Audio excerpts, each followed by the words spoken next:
to get together and let our voices be heard. This is Buffalo What's Next. I'm Jay Moran. I'm Bridget Jaipal Valenza. I'm Dave Debo. And I'm Thomas O'Neill White. After May 14th, how can we afford not to talk about race? About education, about segregation, about humanity. Since the dawn of this nation, racial violence has existed. The way we have designed our society has a big hand in what occurred in that Tops Market. The suburban area, everywhere, we must work and teach our children. We need to make sure that we put more funding in our programs that help prevent gun violence and more money into art. If we're going to have some real healing, we've got to have space to tell some uncomfortable truths. And good morning, this is Dave Debo. For the entire program today, we have one really large topic.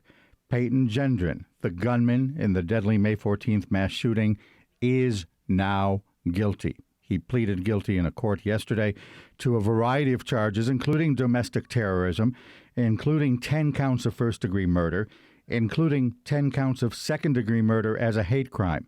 And in the courtroom, as he was asked whether he committed these acts, he even said, and was asked by the judge, why he did it. And he said in each case he answered the judge's questions by saying that he killed the various individuals because of their race. We're going to talk about that. We're going to bring in a little bit later John Elmore, an attorney representing some of the families of the victims, and we're going to hear from some of the victims' family members as well. They had a news conference yesterday. We'll be going to report on that in just a moment. But first, let's bring in an outline of the charges that he pled guilty to. Here's Erie County District Attorney John Flynn. No individual in the history of the state of New York has been found guilty of that domestic terrorism charge motivated by hate until today. And he pled guilty to that highest charge today. He also pled guilty to all the first-degree murder charges, all 10 counts. I felt that it was important that all 10 individual names were listed. I could have legally just had one count with 2 or more people that were murdered, but I felt it important not only to the families, but this community, that every name be listed in the indictment and that he plead guilty to every single name that he murdered. And therefore, he pled guilty to all 10 counts of the murder in the first degree. In addition, he pled to the 3 attempted murder charges. As we all know, there were 3 individuals who survived the attack, and he pled guilty to all 3 of those attempted murder charges, and he pled guilty to the gun charge. By pleading guilty to the state terrorism charge, there is an automatic sentence for that. That automatic sentence is life without parole. There is nothing higher than that in New York State. We do not have a death penalty in New York State, so the life without parole is, in fact, the highest charge we have. And there are family members who have talked about that, about the possibility of him spending, or not even a possibility, about the fact that he will spend his entire life in jail. There are some that in the past have talked a little bit about the death penalty. That is a charge that is still pending in federal court. At the federal level, the U.S. Department of Justice convenes a panel to look at whether the death penalty is warranted, and then they make a recommendation to U.S. Attorney General Merrick Garland. If the panel says yes to go ahead that way, and the Attorney General says yes to go ahead that way, Gendron could face the death penalty on federal charges that were separate from yesterday's court proceedings. Nonetheless, the death penalty is something that a lot of family members have talked about. A lot of family members were talking yesterday. WBFO's Mike Desmond was there when they told their side of the story. 10 people died and 3 were wounded when the Broome County teens swept into the Jefferson Avenue Market complex and started shooting people. As one victim family member noted, that included apologizing to a white victim for shooting him, apparently by mistake. Mark Talley lost his mother, Geraldine Talley, in the massacre. Talley was very clear on what he wants to happen. Erie County, some jail in Erie County, because I'm confident the further he gets away from having a more diverse population, I believe he'll eventually become idolized out in the Audens in the Cattaraugus counties. Former Buffalo Fire Commissioner Garnell Whitfield lost his mother, Ruth Whitfield, in the shooting. He says the country must change or the centuries of violence and racism will continue, as they have in several incidents since May 14th. Pam Young lost her mother, Pearl Young. Do I want to keep what he did out there? Absolutely, because we have to acknowledge white supremacy. We have to acknowledge where it came from. We have to acknowledge that there were thousands of thousands who were watching this on Twitch. We have to acknowledge that.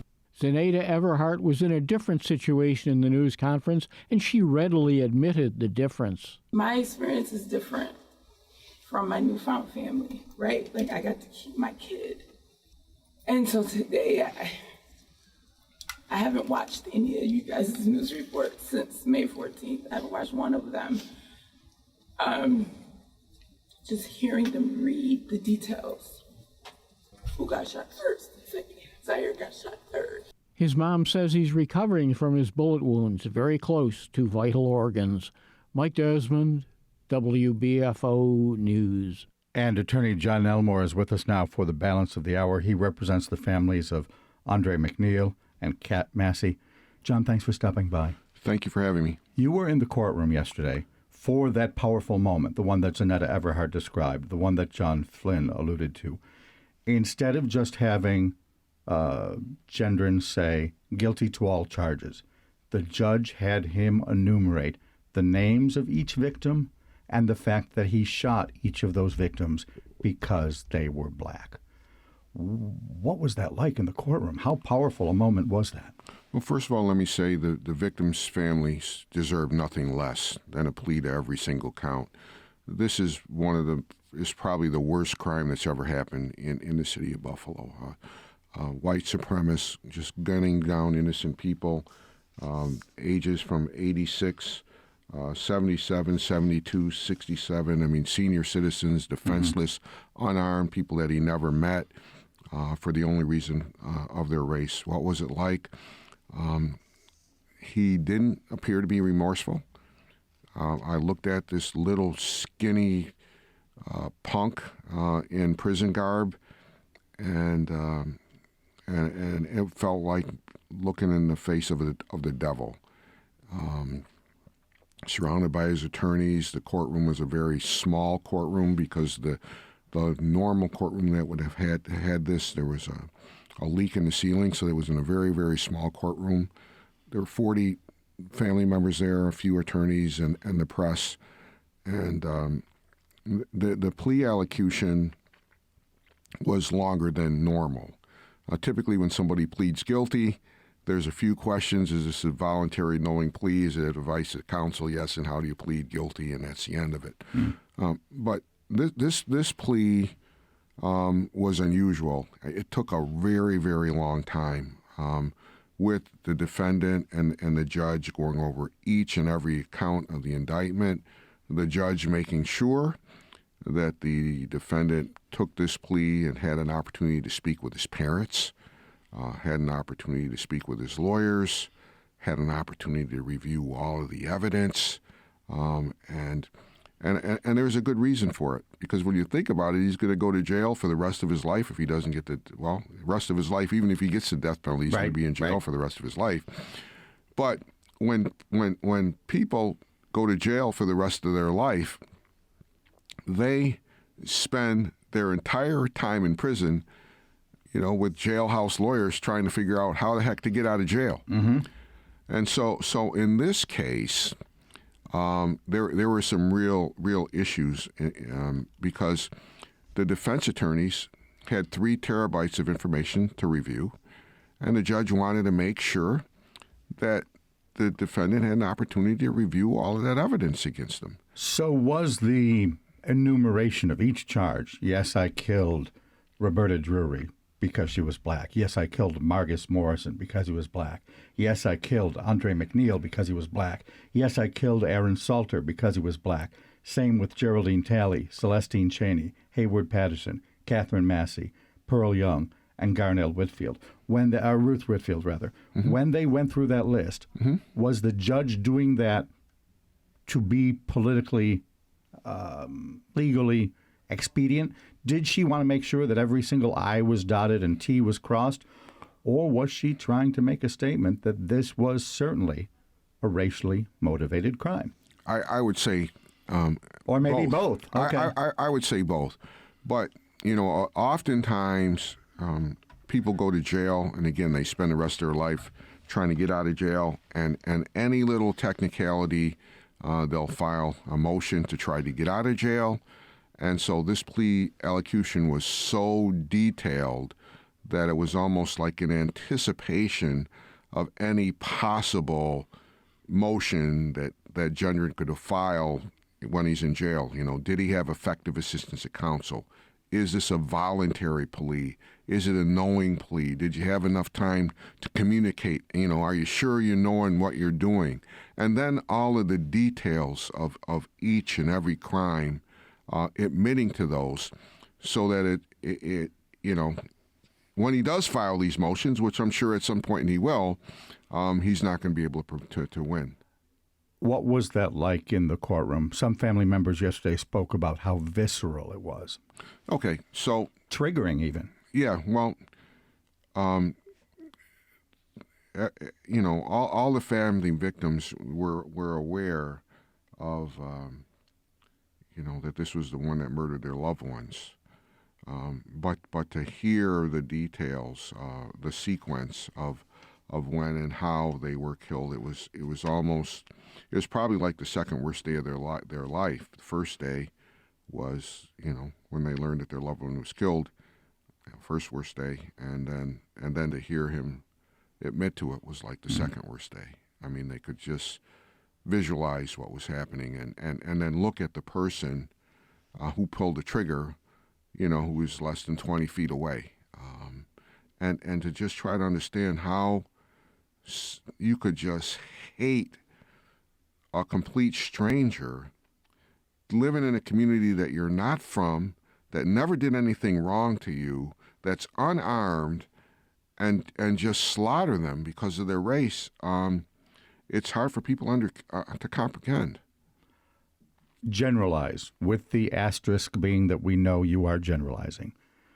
Do the family members, such as you're aware of them, want the death penalty? I don't believe that any of the family members are begging for his life, or going to go campaign to say he should get life without parole in the federal court. I can tell you this, that all of the family members have met with Attorney General Merrick Garland individually. I was at some of those meetings, met with the local U.S. attorney who's prosecuting the case, along with what they call a social worker that the U.S. attorneys has in these death penalty cases, to talk about it, to express their views, and there'll be other conversations as well. I'm not aware of anybody that said no, he should get life without parole. I think some people are just let the system. Their attitude is let the system play itself out. Other people have an attitude like, that he deserves a death penalty. Without revealing stuff that is not public, that you cannot talk about, does the fact that the families met with Merrick Garland mean that death penalty review has already started? Well, yeah, it started. I mean, all of these facts and everything that's happening is something that's going to be considered. At some point in time, there's going to be a meeting in Washington, D.C., with Gendron's federally appointed lawyers. And they're going to have an opportunity to present their case for life. And obviously, the U.S. attorney is going to figure out, okay, how did the families feel about it? What led up to this? And the fact that he is doing a life sentence without parole is going to be probably the major card that the defense has to play in their plea for life. It's interesting you mentioned that. Yesterday on Morning Edition, Jay Moran talked with Anthony Bruce. He's a retired assistant U.S. attorney for Western New York. And he said something very similar to that to some degree, the state process right now is an overture for what's to come next. I would agree. The issue here, I think, is what effect will this have on his federal indictment? As you know, he's under indictment in federal court for the hate crime, for the gun crimes, et cetera, et cetera. And his admission in state court provides his admission of guilt in state court, I should say, provides a powerful admission that can be used against him in federal court. So I've got to think that there's a lot going on behind the scenes here other than just a plea in state court this morning. He's not going to walk into state court and just plead guilty and with no effect, or thinking there's no effect on his federal indictment.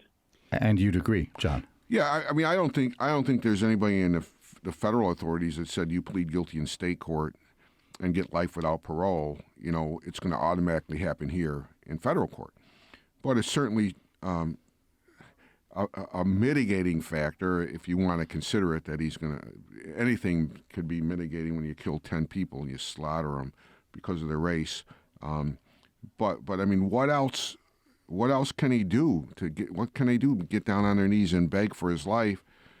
I mean, to say, well, he spared the victims, the spared the state, the expense of going through the trial, the trauma of going through a trial, and he should get some credit for that. I mean, the bottom line is he's like a caged rat or a caged animal with no place to go. The evidence is overwhelming. This is a heinous crime. It's one of the most heinous crimes that you could commit that's imaginable, and he doesn't want to die. So it's going to be up to the U.S. attorneys to make that determination. I'm sure it's not going to be an easy one, but the federal government sought death in the Charleston case, and they got a death verdict, and that case got held. It was appealed, and the death sentence was upheld. That's where they went. The guy went into the church in Charleston, South Mother Carolina. Emmanuel AME Church, yeah. Charleston. And then the boss, and he killed less people than Gendron. All right, fewer. But that was under the Trump presidency, and it's my understanding that President Joe Biden has, while not instituting a moratorium on the death penalty, has at least discussed one, called for one, said, we really have to look at the impact of the death penalty on victims of color. If he's saying that in general, does that then mean he's not going to be able to, and I know the difference in populations. He's talking about victims rather than the other victims, if you see what I'm saying. Okay, well, again, in February, the Boston Marathon killer, that case went to appeal. Tsarnaev, and right? again, the death verdict was upheld, and those were under those the appeals, Biden administration. Under the Biden administration, with Merrick Garland's Justice Department lawyers arguing in court to uphold the death sentence. So, I can't guess or anticipate what he's going to do. That was going to be my next question. But I can tell you that by him pleading guilty is a huge step that his lawyers took to save their client's life. And in a death penalty case, death is different. When you have overwhelming evidence like this, your goal isn't to go to trial and win the trial and walk the guy out of the courtroom. Your goal is to save him from getting laid down on that table and getting a shot in the arm that's going to kill him. But the nature of the crime is still the nature of the crime. Does the argument, well, gee, I spared the victims a trial, gee, I confessed, does that argument supersede the idea that he killed 10 people because of their race? Put it like this. The death penalty should be reserved for the most heinous crimes, for the most heinous criminals who commit the most heinous crimes. This fits that category. And when it fits that category, death shouldn't be automatic. It should be something that should be considered to determine if it's appropriate in this case. And I think that the U.S. Attorney is going to have a difficult time wrestling one way or the other. But the fact that he pled guilty may move the needle a little bit towards life. Didn't move it all the way. Okay. But it moved it a little bit. What is the time frame, based on the fact that you said earlier family members have already met with U.S. Attorney General Merrick Garland? Based on that, do we have any idea when the kill or not kill decision will be coming down? I don't, but let me let you in something interesting that probably a lot of people don't know. But the defense attorneys have retained a mitigation specialist, okay? And that mitigation specialist has reached out to the lawyers. Let's back up for a second. What is the mitigation specialist? A mitigation specialist is to uncover information that would be mitigating evidence that could be used at trial or at plea negotiations to explain what happened, to give reasons what happened, to anything that would be a reason to spare somebody from getting the death penalty. A mitigation specialist is pretty much a social worker that works in death penalty cases for that purpose. And is their goal to say, forgive me, this guy is a good enough guy to live? No. But again, to find some reason to convince the fact finders, whether it be at trial or whether it be the Attorney General, that this is not a case where somebody should be executed. And so that mitigation specialist has reached out to the lawyers. That mitigation specialist is trying to schedule interviews with the victims' families. And some victims' families have agreed to talk to the mitigation specialist. Some victim families have not agreed. Now, I don't want to disclose my client's feelings, but I can tell you, that the mitigation specialist and the federal attorneys representing Gendron have been to my office on more than once. And, I knew it was 3 weeks ago they was going to plead guilty. Mm-hmm. And I didn't find that out from the government or the district attorney. I found that out from the defense attorneys. They let because they did outreach to the families. They want to have access to the families, and they let myself, they let Terry Connors, who's representing other members of the other families, John Froman, who's representing a family member that was injured but not killed. But they let us know 3 weeks ago that they intended to plead guilty before they even went to the district attorney to let the district attorney know of their intentions in the court. And if I'm being cynical by saying this, tell me, did they come to the family members and say, we want access to the family members to try and help out this mitigation specialist just to save his life? That's what their intention is. To my knowledge, they have not met with any family members yet, but they're asking to. All right. Attorney John Elmore is here. He represents the families of shooting victims Andre Mackneil and Kat Massey. Before we take our break, there is one other item from yesterday morning's news conference that I want to touch on. Erie County District Attorney John Flynn outlined for the first time the amount of evidence that he planned to present at trial. And he went through it point by point and basically said they have this guy no matter what. The people's proof at trial would establish that on or about May 14th, 2022, the defendant planned and carried out a racially motivated attack fueled by white supremacist ideology, specifically targeting black people at the Tops supermarket located at 1275 Jefferson Avenue in the city of Buffalo, the county of Erie. The entirety of this attack was captured on the store's surveillance video, and a majority of the attack was captured on a camera attached to a helmet which the defendant was wearing. The people's proof of the charges in the indictment comes primarily from the surveillance video from Tops and this defendant's own helmeted, mounted video camera. It establishes beyond all doubt the gruesome facts of the defendant's conduct. They had video of him on store surveillance. They had video of him from the camera that he wore on his own body. This would have been a guilty trial, no? A verdict. Absolutely. But did that play a part in the decision here? Well, I know I'm going to lose anyway. I might as well plead guilty right now. He's a 19-year-old person that's afraid to die. Why did he go in there? Why was he wearing the body armor?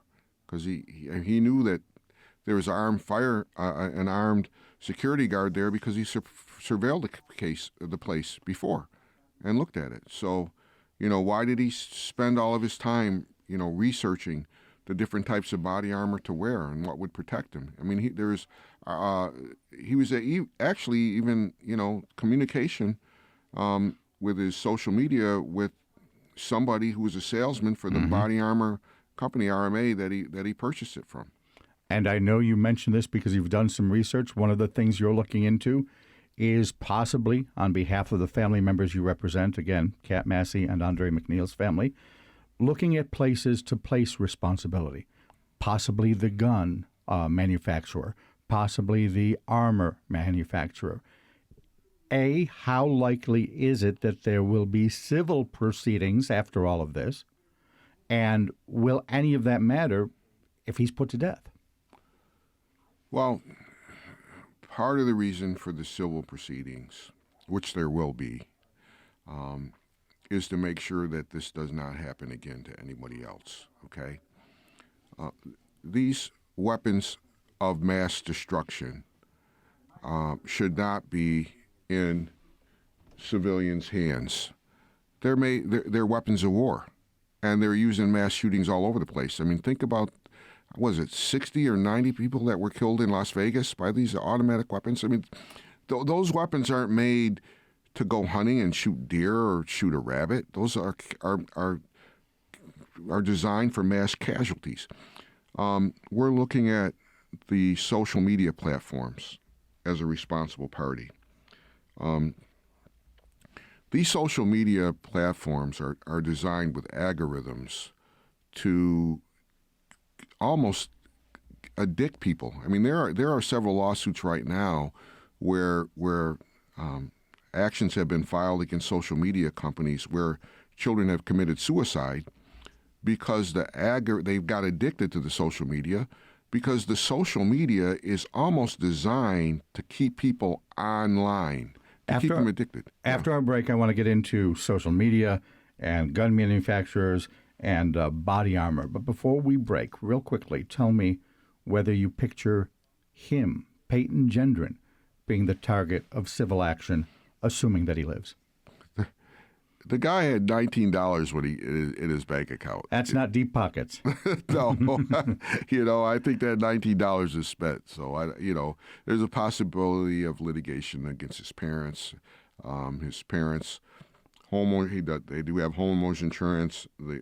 They have a lawyer representing them, and the homeowners insurance that has been in communication with all of the lawyers that are representing the family members. All right, and does the ability to sue his parents change merely by the fact that he has now said, "Yeah, I'm guilty. I did this"?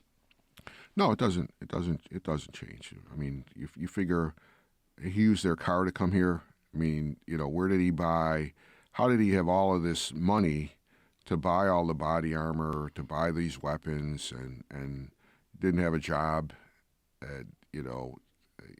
All the time. I mean, the amount of weapons that he had, they had to know something was wrong. They had him hospitalized because of some threats that he made in school. He went to a mental institution and he was released. When he's got these problems, why? And he's living in your house. Why does he have this car? Why does he have the money? It takes 6 hours to drive from back and forth to Binghamton and here. He's done it several times. They had to know that there was something wrong with their son. Attorney John Elmore is with us. He represents the families of shooting victims Andre Mackneil and Kat Massey. We're talking, of course, about the guilty plea yesterday by Tops shooter Payton Gendron. And notice we do no longer say accused shooter. We can now say he is guilty. He pled so in court yesterday. We're going to continue the discussion on that. We're going to look at other litigation down the road and even some legislation pending in Albany that could change a lot of this picture. Stay with us. This is Buffalo What's Next on WBFO. Check out the Our Town series produced by WNED PBS, but captured by community members on the Buffalo Toronto Public Media YouTube channel. Ellicottville is a town of variety, not only in what they have to offer, but the people. The Burlington community is becoming increasingly multicultural, and the library is reflecting that. Parks and playgrounds have been what makes the town of Tonawanda a great place to grow up. The series began in 2003, but it's making its debut on YouTube now. Although some of the businesses and people may have changed over the years, the spirit of these wonderful towns remain the same. We just didn't realize what we had in our own backyard. We need the next generation to protect it and carry on. Learn about Jamestown, Burlington, Welland, East Aurora, and more than a dozen other beautiful communities in our region by watching the Our Town series now on YouTube. I would live there. This is Buffalo What's Next, where we have conversations with the community about moving forward. To have your voice heard, press the Talk to Us button on the WBFO app, and we'll work to get your questions and comments on the air. Join us on Twitter at WBFO or email us at news@wbfo.org. Together, we'll have the conversations that are needed. This is WBFO, your NPR station. And this is Dave Debo. Payton Gendron, the gunman in the deadly May 14th mass shooting, has pleaded guilty to 1 count of domestic terrorism in the first degree, 10 counts of first-degree murder, 10 counts of second-degree murder as a hate crime, 3 counts of attempted second-degree murder as a hate crime, and 1 count of second-degree criminal possession of a weapon. When he is sentenced on February 15th, the automatic, no dispute verdict there will be life without parole. Attorney John Elmore is with us. He represents the families of Andre Mackneil and Kat Massey. Before the break, you were talking about other things that could come from this, and that's not necessarily holding Gendron responsible, but to your mind, there are several other entities that need to be held responsible. Let's look at each one in turn. First of all, social media. I know that New York State Attorney General Letitia James has put out a report saying we need to restrict them to some degree. Governor Kathy Hochul is behind that. How can you go after them without running afoul of basic First Amendment free speech arguments? Well, you know, there are a lot of exemptions that make it very difficult to sue a social media platform.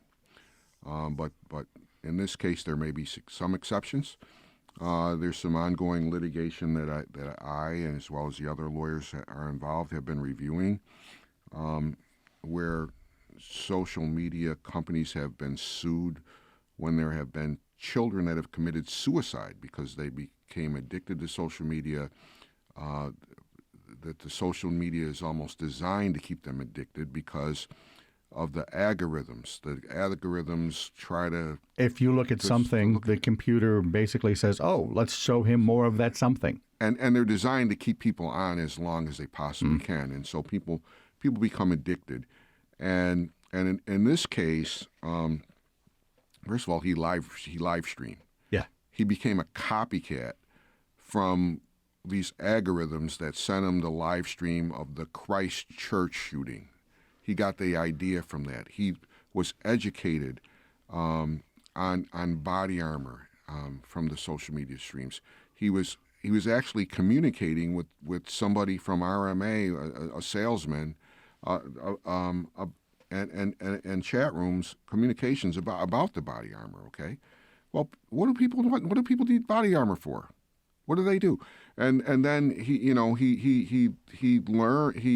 became radicalized with this, replacement theory on social media.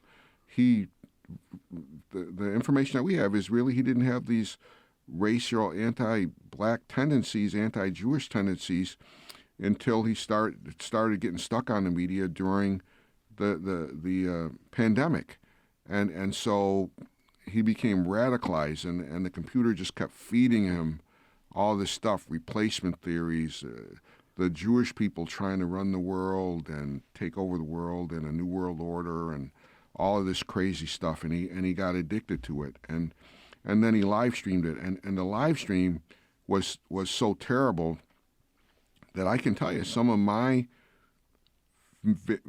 family member, my victims' family members, were at the top scene wanting to know if their loved ones were in there, and there were people on their cell phones watching the live stream of this murder.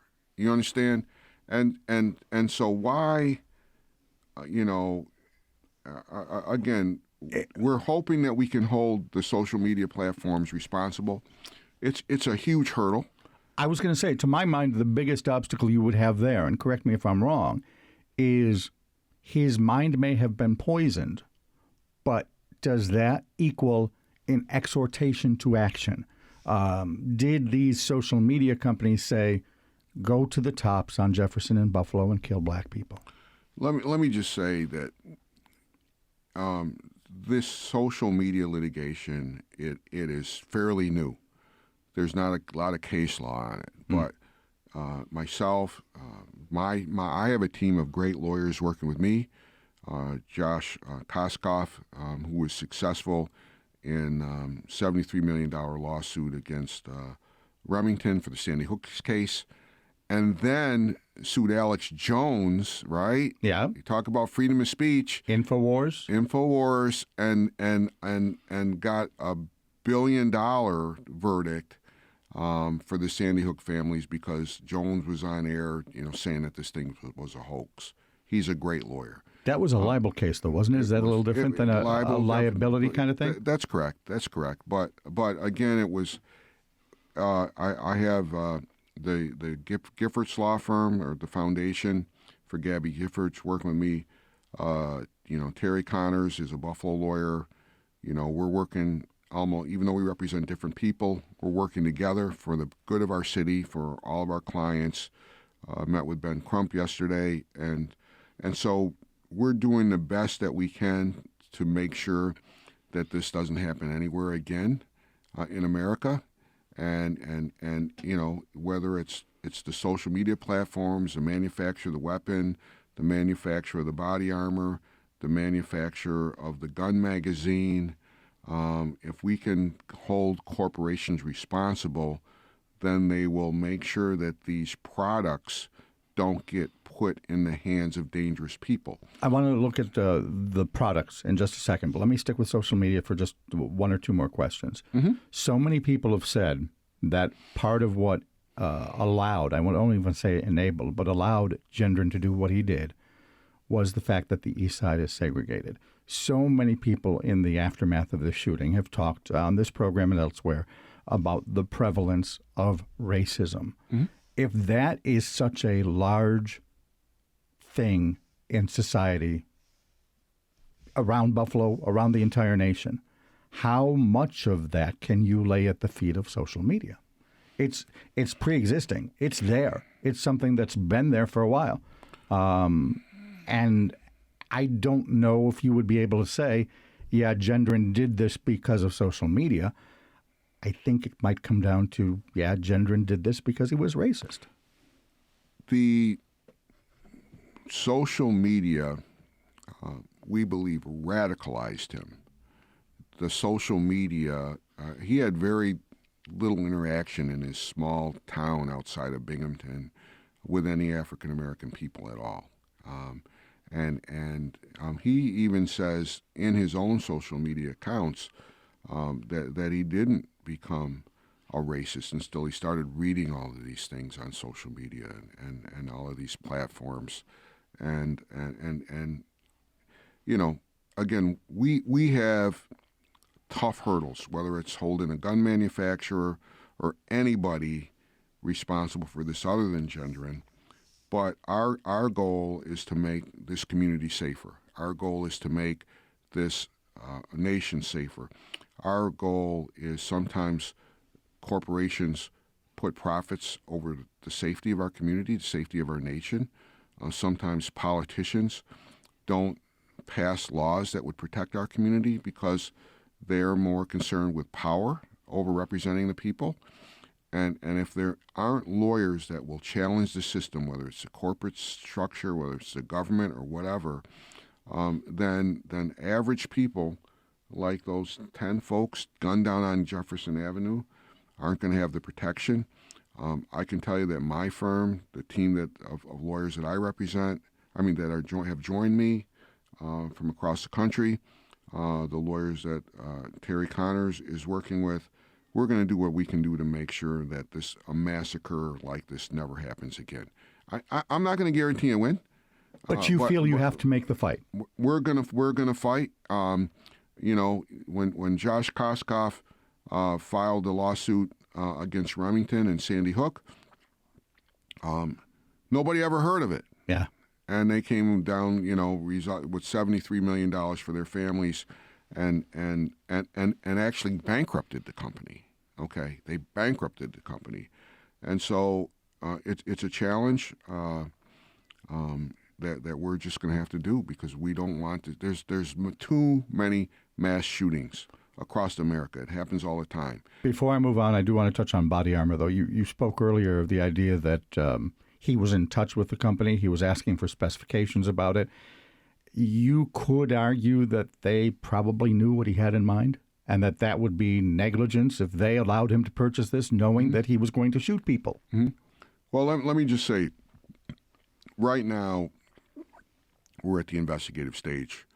Right now, there are 3 terabytes of information that the federal government has seized and that the state government has seized that is the subject of a protective order. I'm not an IT guy, but let me back up. How large is a terabyte? This sounds like you're talking about huge amounts of information. It's a huge amount, okay? And that's subject to a protective order. We've asked for it. Ironically, Gendron's lawyers have told us, we'll give it to you.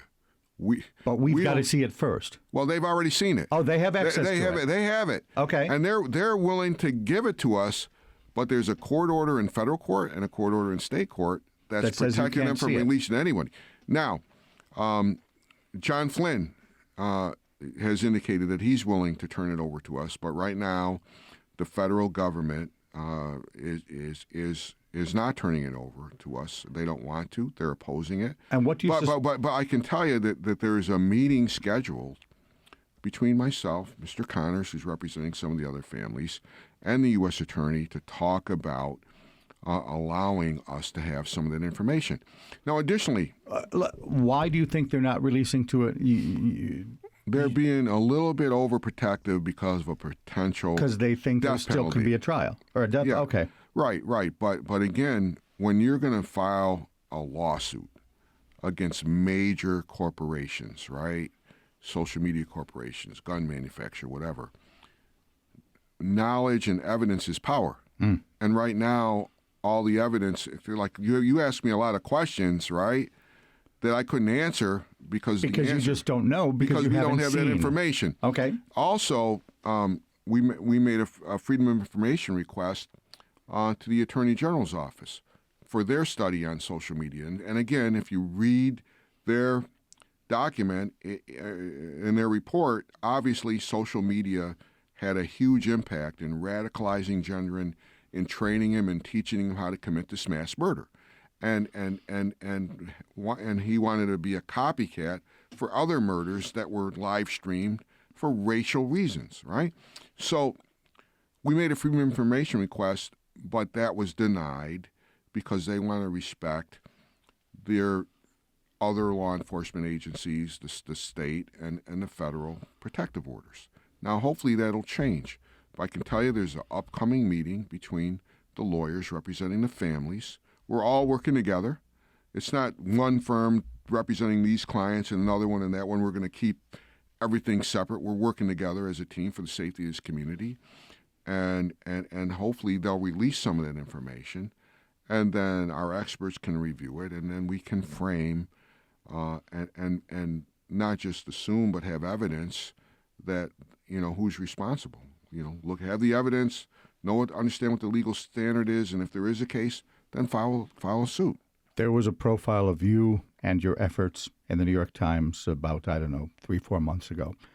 And it talked about how, yes, you need evidence. And one of the things that you wouldn't mind seeing is a little bit like Emmett Till, the open coffin showing the wounds.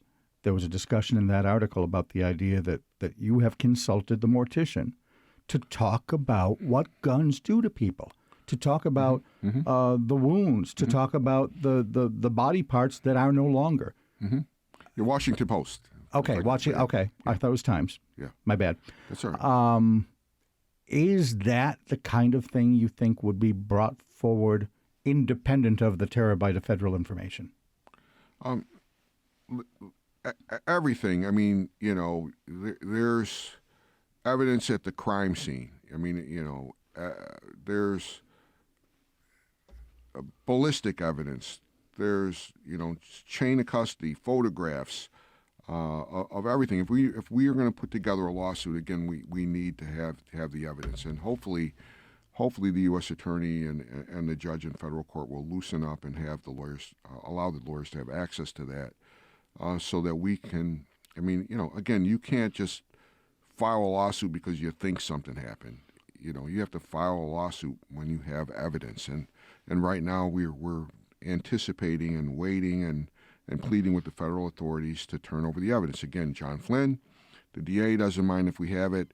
Gendron's defense lawyer said, "Oh yeah, you can have it. You can have whatever we have in our files," and then the U.S. Attorney's Office is preventing us from getting that information.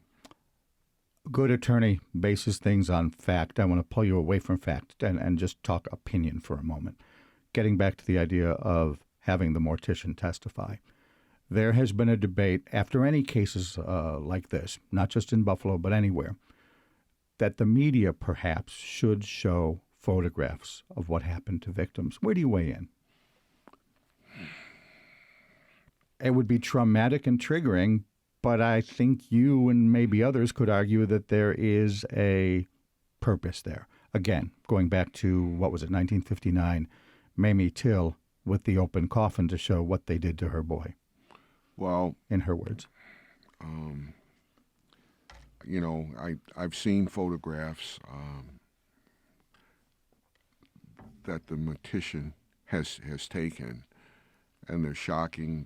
They're photographs that will, anybody that sees them is going to have nightmares, and so I have mixed feelings about that. I mean, if I had a loved one that was slaughtered like that, and they had their the picture of their brains on the floor of Top Supermarket, I don't know if I would want those on the media. And yet, you do think there's a role, perhaps, for the mortician to talk about reconstruction that was necessary. Certainly, but I mean, those are the type of photographs that would be necessary for a jury trial. Yeah. To convince a jury what happened, should have happened, what is the extent of, of pain and suffering that these people had. But I think anybody that looks at those photographs is going to have nightmares. Let me stick with the theme. What do we as a society need to do to move the ball on gun control? If that's such a drastic measure, if these photos are not it, what do you think is the it? What we need is politicians that will put public safety over power. They get tons and tons of money from the NRA. They're worried about how the NRA grades them, and they just have to understand that they're elected to do the right thing and not necessarily the thing that'll keep them in power. I mean, I have to say, Chris Jacobs, when he decided that we needed more gun control, and he knew Republican congressman who chose not to run again. After he introduced some pretty radical gun control measures that most of the rest of the Republican colleagues of his wouldn't support. And I wouldn't use the radical, but basically say that there's no place in America for assault weapons. All right. I mean, what kind of sport is it that, there's other things you can do to have fun besides have these high-capacity weapons that, kill mass amounts of people. You don't use them to hunt. Yeah, and this might be a point to mention. I know you're a modest man, but let's talk a little bit about your personal history. 1975, was it? Right, yeah. One of the first school shootings in America happened in Olean, New York. Mm-hmm. Again, where people were saying there's no real reason for an assault weapon, certainly not to target individuals. This school shooting in Olean in 1975 injured your father. Shot, and not just injured him, but crippled him. Disabled for life. Disabled for life, Was never able to work, a physically strong guy that, when I grew up, if you asked me, if it was a fight between him and Jim Brown or Muhammad Ali, who was going to win, you thought your dad would take him. My father was going to take him. And this from a man who coaches boxing. And then to see him in a wheelchair, to see him walk with a limp for the rest of his life, to have, a spot in his head where it was like a huge dent where the bullet, hit him in the head and bullet fragments and skull went into his brain and, partially paralyzed him and was never able to work. Yeah, I mean, you never get over that. And to know that he was, shot by a Remington, by a classmate of mine who was trained by the school because a member of the rifle team. And, my family never received any compensation for that. Those days were different. In those days, we went back to school and, the principal gave us a 1 minute of silence and that was it. There were no counselors. There was no prayer vigils. There was no GoFundMe, counseling or whatever. You just, you get, it happens. Okay, you move on. That's how it was back then. Years ago, you were a state trooper. After that, a prosecutor. Did this event lead you down the career path to be a prosecutor and an attorney? I always wanted to be a lawyer, and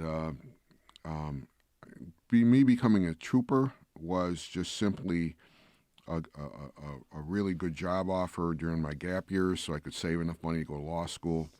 And I became an assistant district attorney in Manhattan because I applied. I was offered the job. It was the best prosecutor's office in the world, and it gave me excellent trial skills that helped me laid the foundation for me to become the lawyer that I am today. All right. We have a little bit more than 5 minutes left. The last area I wanted to touch on is a piece of legislation that is reportedly sitting on Governor Kathy Hochul's desk. It's been approved by the Assembly. It's been approved by the Senate. Tell me about the Grieving Families Act. New York State has a very ancient wrongful death statute. When you sue somebody in New York State for a wrongful death, all you are entitled to is economic losses and conscious pain and suffering, medical bills. Okay, the family doesn't talk about or a jury doesn't hear evidence about what it's like to have their loved one miss a graduation, miss a wedding. In a car accident or the kind of actions that I think get a lot of the publicity, there's the damages, but there's also something punitive. That doesn't apply in a death case like this? Well, I would just say punitive does not apply in an auto case. Okay. Okay. In an but automobile. Isn't there, what's the phrase I'm looking for? Pain and suffering. Your conscious pain and suffering. There we go. Conscious pain and suffering. Okay. Well, in these cases, in a top shooting case, if somebody was in their 80s and they got shot instantly, there's no medical bills. There's no economic loss because the family members didn't have a job, right? So what is the value that a jury is going to decide on that case? Well, you're shot instantly. The law doesn't require you. We're asking for damages based upon conscious pain and suffering medical bills. So there's no better medical bills. You didn't lose a job, right? There's no conscious pain and suffering because, boom, you were whacked, right? So but in other states, the families in a wrongful death case can talk about what this person meant to my family. So in other words, this is a person that I woke up to every night. This is a person that I really cared about. I miss this person. For the holidays, I have to see a counselor because of the loss of this person. I feel so much pain that I need psychological counseling. Not only that, but it expands the definition of family. So, for instance, I represent the family of Andre Mackneil. Andre Mackneil had a common law wife, but he wasn't married to her, and he had a 3-year-old son. Under the current statute, she gets nothing, but it expands the definition of family. So this law has been passed overwhelmingly by the Assembly, by the Senate. It's waiting our governor's signature. I urge anybody that's listening to this, if they could send an email, a phone call to Governor Hochul's office and say, please sign the Grieving Families Act. We want justice for these families that were involved in the top shooting. We want justice for other victims of wrongful death due to the negligence of others. What's the argument against it? And I know, again, that it passed the Senate and the Assembly, but I'm assuming there were dissenters. What did they say? There are always lobbyists, people from the insurance industries, people, hospital associations or whatever, are lobbying against it. But again, our statute is different than most states. There are only a few states that limit wrongful death claims to just conscious pain and suffering and economic loss. And again, our society will be safer because corporations and people will be that are held responsible for their negligent, wrongful conduct. It'll improve their behavior. In wrongful death cases and disability cases, I imagine sometimes the age of the victim is taken into account. Earlier you mentioned that a lot of the victims of the top shooting were elders. We had a 32-year-old, a 52-year-old, but several over the age of 60, a 62, 65, 72, 77, 86. Is there an economic argument that can be made that the life of an elderly person who doesn't have as many years ahead of them is, in the terms of the court and financial calculations, worth less money than someone who is young? Absolutely. And does this address that, the Grieving Families Act? It does. And right now there are a lot of lawyers that will not take a malpractice case when there's an infant death. Because there's no... because it could be such a huge potential ahead of the victim. Well, they won't know. They're so young, so right. They won't take it because there's no economic loss and there's no conscious pain and suffering. Oh, but couldn't you argue that this person is an infant? They had their entire life in front of them. Yeah, you can't under the current law because the family does not depend on the infant for money or for income. You see, so it's sad to say, okay, but a lot of dead baby cases settle for like $25,000 or $50,000 because there's no economic loss and there's no conscious pain and suffering. There's also a disparity in wrongful death suits between white and black because African Americans' income is a lot less than the majority of our population, and this would kind of balance it if it's passed. All right, John, closing seconds here. What is the takeaway from yesterday's guilty charge? A killer is going to spend the rest of his life in jail, and he spared the families of going through a trial, and there's more to go. All right.